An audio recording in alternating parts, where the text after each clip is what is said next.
Imam Al-Ghazali, beliau punya adik namanya Ahmad Al-Ghazali. Ini ditinggalkan oleh ayahnya ketika dua-duanya masih kecil, dan ayahnya mewasiatkan supaya hartanya dipakai menuntut ilmu bagi kedua anaknya. Imam Ghazali lari ke ilmu-ilmu zohir, jadilah ulama besar, ulama zohir. Imam Ahmad Al-Ghazali lari ke ilmu batin, tasawuf dan thariqah, jadilah seorang al-arif billah, orang yang ma'rifat kepada Allah. Satu waktu balik dua-duanya ke ibunya, kemudian sholat berjamaah. Imam Al-Ghazali karena ilmu zuhirnya lebih tinggi, lebih dikenal oleh orang, adiknya di belakang jadi makmum. Ketika salam Imam Ghazali, Imam Ahmad adiknya sholat mu'adah atau i'adah, ngulang sholat. Dilirik oleh Imam Ghazali, sakit hatinya, lapor ke ibunya, "Bu, aku sakit hati dengan adik. Kenapa? Dia sholat ngulang." Dipanggil lah. Ditanya oleh ibunya, "Ahmad, kau benar sholat mu'adah setelah sholat diimami oleh kakakmu?" "Iya." "Kenapa alasannya?" "Aku melihat gamis kakakku penuh dengan darah." Kata Imam Ghazali, "Ini gamis yang aku pakai tadi, sedikit pun tidak ada setetes darah." Lalu kata Imam Ahmad Al-Ghazali, "Aku bukakan mata hatiku, melihat hatimu bukan ingat kepada Allah. Padahal sholat adalah aqimis sholat li zikri, tegakkan sholat supaya zikir kepadaku. Tapi engkau ingat kitab karangan bab haid yang belum selesai." Nangis Imam Ghazali. Kok tahu dari mana bisa ilmu seperti ini, luar biasa. Nangis Imam Al-Ghazali, tersentuh karena adiknya lebih tinggi ternyata ilmu batinnya. Benar dia ketika sholat bukan zikir kepada Allah, masih ngarang kitab, sehingga diumpamakan gamisnya berdarah karena karangannya bab haid. Hari itu juga, "Wahai adikku, bawa aku ke gurumu, aku ingin menimba ilmu seperti engkau." Dibawalah. Ini di dalam kitab Marokil Ubudiyah yang dikarang oleh Syekh Nawawi Al-Bantani, sejarah ini. Dibawalah Imam Ghazali oleh adanya ke guru mursyidnya. Tapi gini, ternyata gurunya itu tukang sol sepatu. Hirbahnya, asbabnya mencari rezekinya lewat jadi tukang sol sepatu. Subhanallah. Jangan ukur orang dengan profesinya. Ketika Imam Ghazali, "Tolong aku diakui sebagai murid," kata mursyidnya, "Gak bisa jadi muridku begitu saja. Kalau kau ingin jadi muridku, bersihkan rumah halamanku." Dibersihkan Imam Ghazali. Ulama besar, disuruh ngebersih-bersih apa? Halaman rumahnya.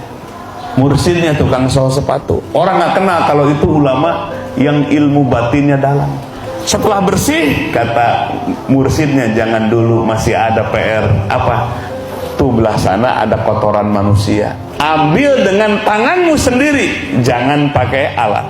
Imam Ghazali sudah mau buka gamis karena takut kena kotor. Kata gurunya, "Pakai gamismu, ambil kotoran itu." Di situ Imam Ghazali mikir, akhirnya dibukakan mata hatinya. Itulah ujian. Akhirnya bulat hati untuk mengambil kotoran manusia itu. Ketika akan disentuh, stop Al-Ghazali. Bilang stop Al-Ghazali, itu langsung mata hati Imam Ghazali dibukakan oleh Allah hijabnya. Apa hijab pertama? Ujub dan sombong dengan ilmu. Itulah yang menghalangi hatinya tersambung dengan Allah. Jadi walaupun sudah jadi ulama besar, tanpa bertasawuf, maka ilmunya tidak nafi. Akhirnya kata gurunya, "Al-Ghazali, kau pulang sekarang, selesai berguru kepadaku."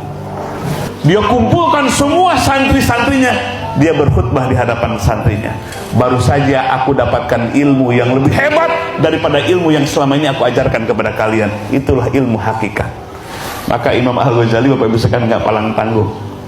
Selesai dari mursyid itu, dibukakan mata hati yang pertama dalam kitab Al-Munqidh Minad Dhalal, penyelamatan dari kesesatan. Beliau 12 tahun beriadah dan bermujahadah. Salah satunya beliau di negeri Suriah nyamar jadi tukang marbot masjid, tukang ngepel, nyapu, bersih-bersih masjid. Orang di situ nggak tahu kalau itu adalah Imam Al-Ghazali. Beliau ingin mengosongkan kolbunya dari hijab penghalang amrod al-qalbiyah, penyakit hati itu. Bukan hanya teori dan ceramah baca kitab atau ngarang kitab, tapi harus terjun. Namanya Riyadhah Mujahadah. Itu kalau lagi ngepel, jamaah di situ pada ngobrol.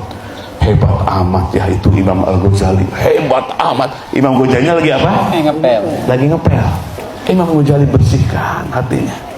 Malam hari dia naik ke menara, lalu dia ngarang kitab, jadilah kitab Ihya Ulumuddin. Buah dari praktek tazkiyatun nafs, pembersihan hati, membersihkan hati dari keakuan. Salah satunya adalah ilmu dan amal. Nah, maka akhirnya Imam Al-Ghazali sukses pakar di bidang ilmu tasawuf.